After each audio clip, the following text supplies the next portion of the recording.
सरकार बनते ही 20 दिनों के अंदर अधिनियम बनाएंगे, हर परिवार को एक सही नौकरी दिलाने का काम करेगा।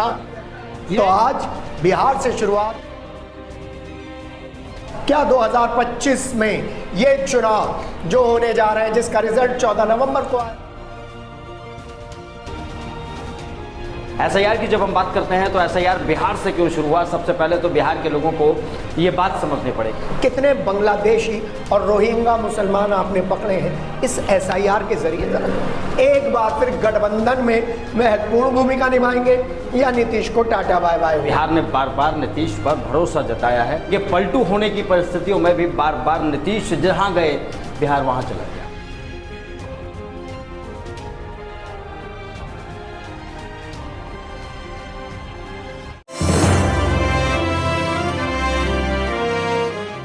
नमस्कार, स्वागत है आपका पॉलिटिकल उठापटक में। और पॉलिटिकल उठापटक इस समय सबसे ज्यादा हो रही है बिहार में। आरजेडी के विधायक जा रहे हैं नीतीश की पार्टी में, नीतीश के विधायक जा रहे हैं तेजस्वी की पार्टी में, और फिर चुनाव आयोग और 4 और फैक्टर, और नेशनल मीडिया से लेकर दूसरे चैनल्स पर सिर्फ एक तरफा चीजें चल रही हैं। तो इस डिस्कशन में, पॉलिटिकल उठापटक के इस डिस्कशन में मैं हूं के और मेरे साथ हैं नकुल, ये बताने के लिए कि बिहार में बाहर है या बिहारी को चुनाव से कर दिया बाहर है। नकुल, स्वागत है। बिहार आपका फेवरेट टॉपिक है, मेरा भी फेवरेट टॉपिक है, क्योंकि क्रांति की आवाज बिहार से उठती है और वो क्रांति की आवाज बताती है पूरी दुनिया को। गांधी जी ने भी अपने क्षेत्र में जब बढ़ने के लिए आगे शुरुआत की तो उनकी कर्मभूमि बिहार ही रही। तो आज बिहार से शुरुआत। क्या 2025 में ये चुनाव जो होने जा रहे हैं, जिसका रिजल्ट 14 नवंबर को आएगा, वो कुछ राष्ट्रीय राजनीति में परिवर्तन लाएगा, या फिर बिहार में एक बार फिर बिहारियों की बाहर आएगी, या बिहारियों को बाहर कर दिया जाएगा एसआईआर के जरिए। सबसे पहले एसआईआर पे सवाल। एसआईआर एक सोची समझी प्रक्रिया के तहत आगे बढ़ाया था केंद्र सरकार ने, ऐसा मानना है, या एसआईआर जरूरी था बिहार के लिए? देखिए, अगर हम आज मौजूदा सरकार के कदमों की बात करेंगे तो बिहार हो या देश हो, हर जगह पर जो भी कदम उठाए जाते हैं बिल्कुल मौके की तलाश रहती है, मौके को भुनाने की कोशिश की जाती है और उसके बाद उन कदमों को आगे बढ़ाया जाता है, जिसका असर हम देखते हैं चुनावों पर भी पड़ता है और जो प्रत्याशी हैं उनकी मानसिक स्थिति, पार्टियां हैं उनके सामाजिक माहौल पर भी पड़ता है। एसआईआर की जब हम बात करते हैं तो एसआईआर बिहार से क्यों शुरू हुआ, सबसे पहले तो बिहार के लोगों को ये बात समझनी पड़ेगी। एसआईआर की जो शुरुआत बिहार से हुई वो इसलिए हुई क्योंकि बिहार में ही चुनाव थे पहले। इस एसआईआर के प्रोसेस के साथ ही इलेक्शन कमीशन को यह बात पता थी, बीजेपी की केंद्र सरकार को यह बात पता थी कि एसआईआर अगर बिहार में शुरू होगा तो बवाल भी यहीं से शुरू होगा, और बिहार से अगर कोई मैसेज कहीं तक जाएगा तो वो दूर तक जाएगा। तभी आपने देखा होगा, दर्शकों ने भी देखा होगा, बिहारियों ने भी, हमारे बिहार के भाइयों ने भी, कि एसआईआर जब बिहार में शुरू हुआ तो विरोध तो शुरू हुआ, लेकिन उसी के कुछ दिन बाद ये बात सामने आ गई कि एसआईआर अब से बिहार नहीं पूरे देश में होगा। यानी कि बिहार में एक ट्रेलर लॉन्च किया गया था और उसके बाद ये केंद्र तक लाने की कोशिश हो रही है। एसआईआर का क्या असर पड़ने वाला है, अगर हम इस मुद्दे पर गौर करें तो आप देखेंगे विपक्ष सिर्फ और सिर्फ विरोध करता रह गया। राहुल गांधी सिर्फ और सिर्फ सबूत दिखाते रह गए और इलेक्शन कमीशन उसी अपने ढर्रे पर काम करता रहा जिस ढर्रे पर उसे काम करने के लिए आदेश मिला था। तो एसआईआर का कोई बहुत बड़ा मुद्दा नहीं रहने वाला। अगर हम पॉलिटिकल पार्टीज की बात करें, पॉलिटिकल माहौल को बदलने की बात करें, तो हम उन पार्टियों के बारे में इस बिहार चुनाव में चर्चा कर सकते हैं।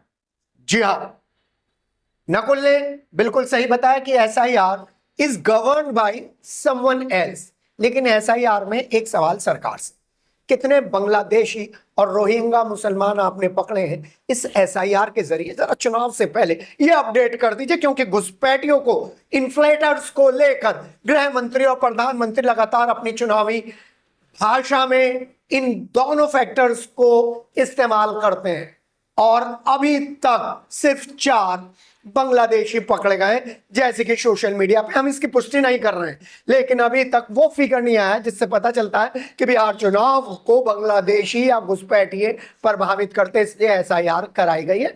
तो जैसा नकुल ने कहा है कि कुछ और फैक्टर भी है SIR पर सिर्फ इतना ही, क्योंकि आगे के जो इंडिविजुअल प्रोग्राम्स भी हम करेंगे जिसमें नकुल भी ग्राउंड जीरो पर रहेंगे, मैं भी ग्राउंड जीरो पर रहूंगा, इस मुद्दे पर इसी तरीके से चर्चा करेंगे हर बैठक में।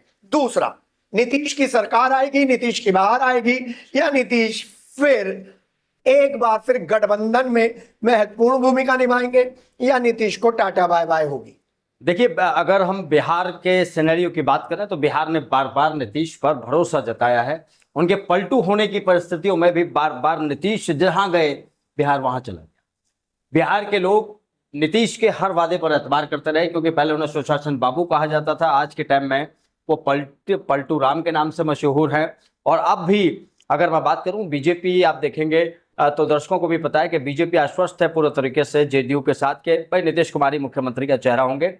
महागठबंधन बताए कि उनका मुख्यमंत्री चेहरा कौन होगा।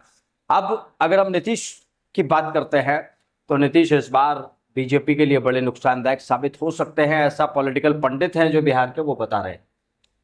आप बीजेपी वाले जिस तरीके से वहां पर राजनीति कर रहे हैं, आपने देखा होगा सम्राट चौधरी का मुद्दा उठना, उनके एजुकेशन का मुद्दा उठना, प्रशांत किशोर द्वारा यह मुद्दा उठाना, ये कहीं ना कहीं नुकसान देगा बिहार में बीजेपी की पॉलिटिक्स को और जदयू की पॉलिटिक्स को। तीसरा, बार बार सिर्फ एक ही चेहरे को मुख्यमंत्री के रूप में देखकर अब बिहारी बोर हो चुका है। बिहार का जो शख्स है, अगर वो बाहर मजदूरी करने जा रहा है, सालों से पलायन अगर वो झेल रहा है, सालों से अगर वो अपराध झेल रहा है, तो सुशासन बाबू के राज में ही झेल रहा है। और अब उसे ऐसे सुशासन बाबू की आवश्यकता नहीं है, ये भी पॉलिटिकल पंडित अंदर से बता रहे हैं। हम तो यहाँ बैठकर सिर्फ चर्चा कर रहे हैं। अब अंदर जो वोटर है, वोटर के दिमाग में दो चीजें चल रही हैं जिस पर आप अभी थोड़ी देर बाद चर्चा करने वाले हैं। एक तरफ तो गठबंधन है, दूसरी तरफ पीके है। गठबंधन कौन सा वाला दिमाग में है पब्लिक के, ये पब्लिक जानती है इस बार क्या चलने वाला है।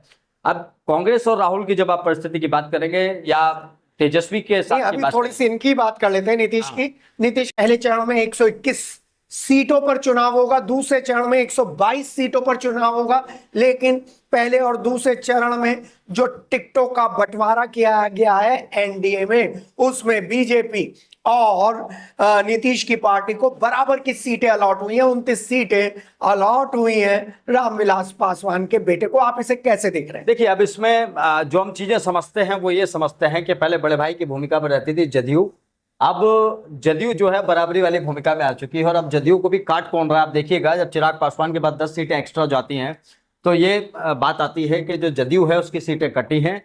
और पिछली बार चिराग पासवान को कितने मिले थे? पिछली बार चिराग पासवान मात्र एक विधायक लेकर आए थे, तो जब आपकी 29 सीटें, और आपकी बार उन्हें 29 सीटें मिली हुई हैं। और अगर जीतन राम मांझी की बात करें तो जो उनकी हम पार्टी थी वो 4 विधायक लेकर आई थी और उन्हें सिर्फ इस बार 6 सीटें दी गई हैं। तो कहीं ना कहीं आप इस बात को समझिए। जो और वो नाराज भी हो गए जीतन राम मांझी, जीतन राम नाराज होंगे। देखिए, चिराग पासवान की जो महत्व है वो इसलिए बढ़ जाता है क्योंकि जो दुगाद समुदाय है एक बिहार में पड़ता है, और जो चिराग पासवान थे, चिराग पासवान के पिता थे रामविलास पासवान, उन्होंने एक तरीके से इसी दुगाद समुदाय की राजनीति की थी। और इन्हीं की राजनीति करके चिराग पासवान के पिता रामविलास पासवान आगे बढ़े थे और शीर्ष पर पहुंचे थे। और आज ये माना जाता है कि चिराग पासवान की पैठ यानी कि लोजपा की पैठ इस समाज में बड़ी ज्यादा है, पासवान समाज में बहुत ज्यादा है, और इसीलिए शायद उन्हें इस बार वेटेज दी गई है। लेकिन इसका भी पॉलिटिकल पंडित बता रहे हैं कि चिराग पासवान को इतनी सीटें देने का नुकसान बीजेपी जदयू दोनों को होने वाला है। जी हाँ, लेकिन मेरा सोचना थोड़ा सा अलग है। वो ये है कि बीजेपी बड़ा सेफ गेम खेलती है। 101 प्लस 29 इतना तो उसके पास है ही, 101 प्लस 29।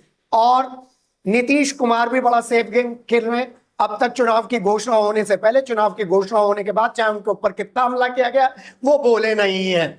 लेकिन एक बात तय है, इस बार बिहार का चुनाव नए रंग कलेवर के साथ सामने आने वाला है। अब बात करें राहुल गांधी और तेजस्वी यादव की। तेजस्वी यादव को खुद ही अपने आप को कहना पड़ा कि वो चीफ मिनिस्टर के फेस हैं, कैंडिडेट हैं। अभी तक कांग्रेस की तरफ से नहीं आया है। कैसे देख रहे हैं इसे आप? देखिए, कांग्रेस के सामने भी एक मजबूरी है। आप देखेंगे जब संसदीय चुनाव पप्पू यादव जीत कर आए निर्दलीय, तो बाद में उन्होंने अपना विलय, अपनी पार्टी का विलय कांग्रेस में कर दिया। और पप्पू यादव और लालू यादव की नजदीकियों के बारे में पहले जो इनका इतिहास रहा है इसके बारे में सब लोग करीब से जानते हैं। तो पप्पू यादव फैक्टर कहीं ना कहीं यहाँ पर कांग्रेस के लिए मजबूरी बन रहा है कि वो तेजस्वी को फ्रंट में नहीं ला पाएंगे। ये फैक्ट बात है, क्योंकि तेजस्वी ने भले ही खुद ये बात कहती हो कि मैं मुख्यमंत्री का कैंडिडेट हूं, मैं ही मुख्यमंत्री बनूंगा, इस बार आरएलडी जीतेगी, लेकिन कांग्रेस के लिए यानी कि महागठबंधन की जिसकी बात होती है, सेकंड जो फेज है विपक्ष इनके सामने, उसके लिए मजबूरी है तेजस्वी के नाम पर मुहर लगाना। और इसीलिए आपने देखा होगा चाहे पॉलिटिकल डिबेट्स हो चाहे टीवी शोज हो, वहां पर सब यही पूछ रहे हैं आरएलडी से या गठबंधन से कि भैया अपना फेस तो बताओ, तुम्हारा फेस कौन है। हम ऐसी तेजस्वी की थोड़ी ना सुनेंगे, आप अपना फेस बताओ कि आप लोग जब मिलकर चुनाव लड़ने जा रहे हैं तो फेस कौन रहने वाला है मुख्यमंत्री का। तो यहाँ मुसीबत होने वाली है तेजस्वी का जो फेस है उसको लेकर। और आरजेडी के लिए और भी थोड़ी सी मुसीबत हो गई है, टाइमिंग बड़ा इंपॉर्टेंट है और ये टाइमिंग बता रहा है कि जब ये हम शूट कर रहे हैं तभी कोर्ट में पेशी हुई है राबड़ी, तेजस्वी और लालू यादव की, और उन्होंने कहा कि हम आपके इल्जाम नहीं मानते हैं। जी हाँ, वही घोटाला जिस घोटाले में सीबीआई ने चार्जशीट जाहिर शामिल की थी। और अब जब कहा गया कि आपने जमीन के बदले नौकरी देने के जो एलिगेशन है उनको आप क्या सही मानते हैं, उन्होंने मना कर दिया। टाइमिंग बड़ी इंपॉर्टेंट है, अब सुनवाई होगी। लेकिन इस घोटाले के बीच में क्रेडिबिलिटी तो कहीं पर भी डाउटफुल नहीं है। किसकी? तेजस्वी यादव की। मेहनत भी बहुत करी है, पिछली बार भी उन्होंने बेहतरीन रिजल्ट दिया है। उन्होंने कहा हर घर से नौकरी मिलेगी, हर घर से नौकरी मिलेगी। क्या इतनी नौकरी देने में तेजस्वी यादव और कांग्रेस सक्षम होंगे या सिर्फ चुनावी वादा? देखिए, आप जब इतिहास में जाएंगे, अभी हम ज़्यादा दूर नहीं ले जाते दर्शकों को, हम 10 साल के इतिहास की बात करते हैं, केंद्र के इतिहास की बात करते हैं और राज्यों में बीजेपी की बात करते हैं। तो बीजेपी वो पार्टी रही जिसने भी दिल्ली के विधानसभा चुनाव में 2525 रुपये महिलाओं के खाते में डालने की बात कही थी। अभी तक महिलाएं परेशान है, कह रही भैया 25 रुपये हमारे खाते में नहीं आए। बीजेपी ने ही कहा था कि 100 स्मार्ट सिटी बनाएंगे, स्मार्ट सिटी कितने बने कितने नहीं बने सबको पता। तो ये चुनावी वादे जो हैं बीजेपी ने कहा नहीं कर पाए, तो तेजस्वी पर भी भरोसा करना पड़ेगा जनता को। आप कह रहे हैं उम्मीद है सबसे। बीजेपी की आप स्थिति देखिए, एक तरफ तो नीतीश में, जहां बिहार में भी इनकी सरकार है वहां तो बिजली फ्री मिलेगी जी, यूपी में भी आपकी सरकार है, यहाँ क्यों बिजली फ्री नहीं? ये जो दोगला चरित्र जो चल रहा है ना, ये राजनीतिक स्तर पर ये कभी हैरान नहीं करता। तो तेजस्वी यादव भी वही चाल चल रहे हैं जो बीजेपी की है। तो बीजेपी ने चलिए, जो एक राजनीतिक को चलनी चाहिए, उसे पता है जनता का उल्लू सीधा करना है, जनता को बताना है कुछ उसके दिमाग लेकिन वो दावा भी पेश करना है कि जितने भी टाइम वो उप मुख्यमंत्री रहे उन्होंने नौकरी देने का बड़ा काम किया। देखिए, ये प्लस पॉइंट जुड़ता है उनके उसमें, क्योंकि जब भी वो इस मुद्दे पर बात करते हैं तो वो कहते हैं कि मैंने अपने कार्यकाल में जब भी मैं जितने समय तक रहा मैंने नौकरियां ढूंढ कर लोगों को दी है। तो ये उपलब्धि एक तरीके से हो सकती है और मुझे ऐसा लगता है कि अब जो वादा है तेजस्वी यादव का उस पर भी एतबार है, लेकिन मुख्यमंत्री की राह में बड़ी तकरार पड़ने वाली है। चलिए, ये 2 फैक्टर आ गए। अब तीसरा फैक्टर बहुत ही महत्वपूर्ण, मुस्लिम वोट। AIMIM के पास जाएंगे। 4 किशनपुरा की जो सीट है वहां पर अपनी सीटें अलॉट कर दी हैं, भेज दिया है मुस्लिम कैंडिडेट को ओवैसी ने। मुस्लिम फैक्टर किस तरफ जाएंगे? मुस्लिम फैक्टर के लिए बड़ी मुसीबत है जी इस वक्त, उसे समझ ही नहीं आ रहा चिराग पासवान के साथ जाए। हाँ, इस वक्त मुस्लिम जो फैक्टर है कुल मिलाकर कांग्रेस के साथ जाएगा वहां पर, क्योंकि लालू यादव की मजबूरी है, तेजस्वी यादव की मजबूरी है कांग्रेस का साथ लेना। अगर वो अकेले चुनाव लड़ेंगे तो उन्हें पता है मुस्लिम वोट बैंक हमारे पास नहीं आने का। मुस्लिम वोट बैंक के लिए आपको कांग्रेस की सहायता लेनी पड़ेगी। और अगर हम पूरे पॉलिटिकल माहौल की बात करें, सिनेरियो की बात करें, तो कुछ एक दो पीके के पास जा सकते हैं, लेकिन मोस्टली जो मुस्लिम वो है वो महागठबंधन यानी कि कांग्रेस की तरफ जाएगा। तो इसमें ओवैसी फैक्टर बहुत कम रहेगा। ओवैसी फैक्टर कम रहेगा, उसमें एक आधी 2 सीटों पर, हालांकि ओवैसी कह रहे हैं हम सारी सीटों पर चुनाव लड़ेंगे, लेकिन ऐसे नहीं होता है। आप जब स्थानीय स्तर पर जब राजनीति करने के लिए उतरते हैं तब आपको पता चलता है कि कहां से हमें कौन सा वोट कैसे उठाना है। तो यहाँ ये है। जी हाँ, पॉलिटिकल उठापटक का ये कार्यक्रम है और पॉलिटिकल उठापटक के इस कार्यक्रम में हमारी कोशिश ये रहती है ना कि सबको बोलने का मौका दिया जाए। कभी मैं क्वेश्चन आंसर पूछता हूं, जवाब नकुल देते हैं, कभी नकुल क्वेश्चन आंसर पूछते हैं, जवाब मैं देते हूं। केवल जवाब मैं देता हूं केवल ये बताने के लिए कि सत्ता किसी की नहीं है, पोजीशन किसी की नहीं है। जो मेहनत करता है वो आगे बढ़ता है। ये बिहार चुनाव है और मेहनत कौन कर रहा है भैया? मेहनत तो इस टाइम पी के कर रहे हैं, जबरदस्त कर रहे हैं, बिना पीए कर रहे हैं, पी के कर रहे हैं। ये वहां पर चल रहा है, पी के करके एक इस तरीके का मीम बनाने की कोशिश की जा रही है जो जन सुराज पार्टी के मंतव्यों पर चोट डाले। लेकिन बड़ा प्रश्न, क्या अरविंद केजरीवाल से लंबी लाइन खींच पाएंगे पीके पांडे? देखिए, पीके पांडे के लिए बहुत बड़ी मुसीबत होने वाली है। मैं अपने अनुभव से बात कर रहा हूं। अभी हम जब 2-3 महीने पहले की बात करेंगे तो जब जन स्वराज का अभियान शुरू हुआ, पीके की जो रैलियां पदयात्रा वगैरह शुरू हुई, तो बहुत अच्छा माहौल उन्होंने बनाया सोशल मीडिया के जरिए, क्योंकि वो पुराने राजनीतिक चाणक्य हैं और रणनीतियां बनाने में माहिर रहे हैं। तो उन्होंने बढ़िया राजनीति जन स्वराज के लिए बनाई। लेकिन जिस तरीके से वो मीडिया के साथ पेश आ रहे हैं, मैंने देखा कई इंटरव्यूज में जिस तरीके से वो मीडिया के साथ इंटरेक्ट कर रहे हैं, उन्हें लग रहा है कि उनसे बड़ा सर्वे सर्वा कोई और है ही नहीं। उन्हें ये लगता है, उनके दिमाग में एक बात मुझे ऐसा लगता है, कहते हैं गलतफहमी दिमाग में नहीं पालनी चाहिए कभी भी, तो ऐसा लगता है कि पीके के दिमाग में गलतफहमी है, यार मैंने तो प्रधानमंत्री बनाए हैं, मैंने तो कई मुख्यमंत्री बनाए हैं, अरे मुझे कौन छेड़ेगा, अरे तुम रिपोर्टर होते कौन हो मेरे से सवाल पूछने वाले, तो मेरे से पूछ कैसे सकते हो। तो ये गलतफहमी पीके को कहीं ना कहीं लेकर डूबेगी। जनता को उनका समर्थन जरूर मिलेगा, लेकिन उन्होंने 51 कैंडिडेट्स की लिस्ट कर दी है और उन्होंने दावा किया है कि सम्राट चौधरी जो है उन पर केसेस हैं, बहुत सारे केसेस हैं। बीजेपी वाला मुद्दा उठाया, अशोक चौधरी का नाम लिया है, जायसवाल का नाम लिया है। उनके ये मुद्दे इस चुनाव में असर दिखाएंगे। देखिए अब यही तो मुद्दे आप देखिए ना, पीके ने कैसे एक एक करके मुद्दे उठाए। अभी वो पवन सिंह की पत्नी है ज्योति सिंह, उन्हें बुला लिया तुरंत, उन्हें लेकर मीडिया के सामने खड़े होते माइक लेकर, तो उन्हें ये पता है कि कब मुझे पॉलिटिकल चोट करनी है, कब पॉलिटिकल इवेंट किसी चीज को बनाना है। तो आप देखेंगे मनीष कश्यप की भी उन्होंने एंट्री कराई थी, लेकिन वो शायद इधर उधर हो गए, इनकी बातचीत नहीं बन पाई, क्योंकि मनीष कश्यप और पीके जैसे है, शायद हो सकता है गर्मा गर्मी हो गई हो कमरे में बैठ के। अरे ऐसा नहीं होगा, मनीष कश्यप भी मानते हैं कि मैं बहुत बड़ा नेता बन सकता हूँ, बीजेपी में भी गए। तो ये मुझे लगता है कि ये चीजें थोड़ी सी पीके के, बी पार्टी है पीके की, जन स्वराज पार्टी बी पार्टी है बीजेपी की। देखिए ये कहा जा सकता है, लेकिन क्योंकि ये र्यूमर जबरदस्त है। लेकिन जिस तरीके से पीके ने अपनी पॉलिटिकल कैंपेनिंग की, जिस तरीके से जनता से मिले, जिस तरीके से खुलकर प्रधानमंत्री और बीजेपी पर हमला किया, उससे देखकर ये तो नहीं लगता कि पीके यानी कि जन स्वराज बीजेपी की बी पार्टी है। जी हाँ, यहां तक ये चर्चा जारी है पॉलिटिकल उठापटक में, टू बी कंटिन्यूड, ये मुझे कहना पड़ेगा, क्योंकि बिहार में हम लोग ग्राउंड जीरो पर भी उतरेंगे, अकेले अकेले रिपोर्टिंग भी करेंगे, बताएंगे भी, और ये बताने की कोशिश करेंगे कि मीडिया कितना महत्वपूर्ण है किसी भी ओपिनियन फॉर्मेशन में। अब कंक्लूडिंग रिमार्क आपकी तरफ से, फिर मैं दूंगा। अब बिहार की अगर बात करें दोस्तों, तो बिहार ने इस बार ये तय किया है कि या तो बिहारी बाहर होगा या बाहरी बाहर होगा, या तो बिहारी का पलायन रुकेगा या तो बिहारी घर लौटेगा। ये तमाम मुद्दे हैं जो इस बार बिहार के चुनाव में बड़े महत्वपूर्ण रहने वाले हैं। और पॉलिटिकल उठापटक के इस कार्यक्रम के जरिए हम भी सभी वोटर्स से, सभी बिहार के निवासियों से ये अपील करते हैं कि आपको कम से कम इस बात का खास तौर पर ध्यान रखना पड़ेगा कि जाति के नाम पर, क्षेत्र के नाम पर, पार्टी के नाम पर आपको पटना नहीं है।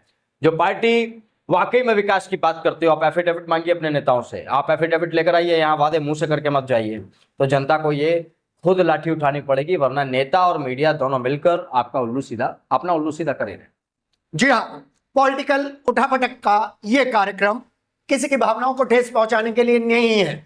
हमारी कोशिश है कि एक स्वस्थ लोकतंत्र बिहार में पनपे और फूले फले और पूरे देश को राह दिखाए। कर्पूरी ठाकुर की ये जन्मभूमि है, और साथ ही साथ जयप्रकाश नारायण ने भी यहाँ पर कई बार रण में उतरने के लिए हुंकार भरी है। और फिर कितने कवि हैं क्रांतिकारी कवि, ये आपको मालूम है। और फिर गया भी तो है जहां पर पितरों को श्राद्ध दिया जाता है। तो इस बार इस बिहार के चुनाव में सबसे महत्वपूर्ण जो चीजें रहने वाली है, उसको मैं समअप आपको करके बता दूं, वो महत्वपूर्ण रहने वाली है जो अब तक हमने कवर नहीं की है, वो है दिल्ली की पॉलिटिक्स। क्या सोचिए, बीजेपी कभी जेडीयू को 101 सीटें अपने बराबर की दे सकती थी? जरा सोचिए, ये दिल्ली की बैसाखी वाली सरकार का कमाल है।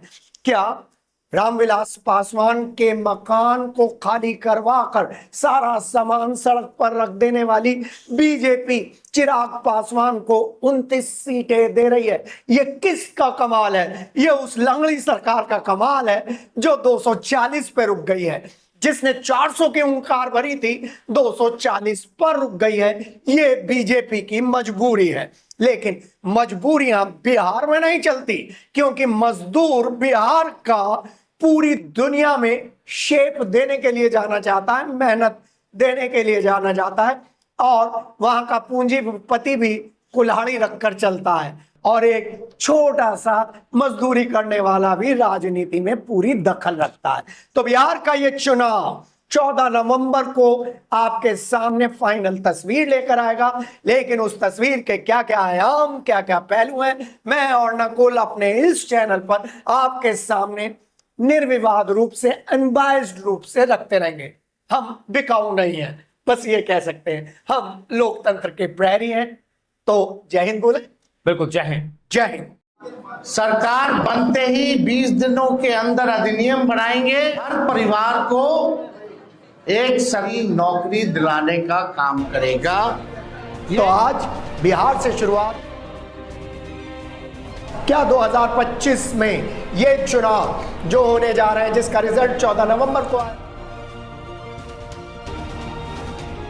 एसआईआर की जब हम बात करते हैं तो एसआईआर बिहार से क्यों शुरू हुआ, सबसे पहले तो बिहार के लोगों को ये बात समझनी पड़ेगी। कितने बांग्लादेशी और रोहिंग्या मुसलमान आपने पकड़े हैं इस एसआईआर के जरिए। जरा एक बार फिर गठबंधन में महत्वपूर्ण भूमिका निभाएंगे या नीतीश को टाटा बाय बाय। बिहार ने बार बार नीतीश पर भरोसा जताया है कि पलटू होने की परिस्थितियों में भी बार बार नीतीश जहां गए बिहार वहां चला गया।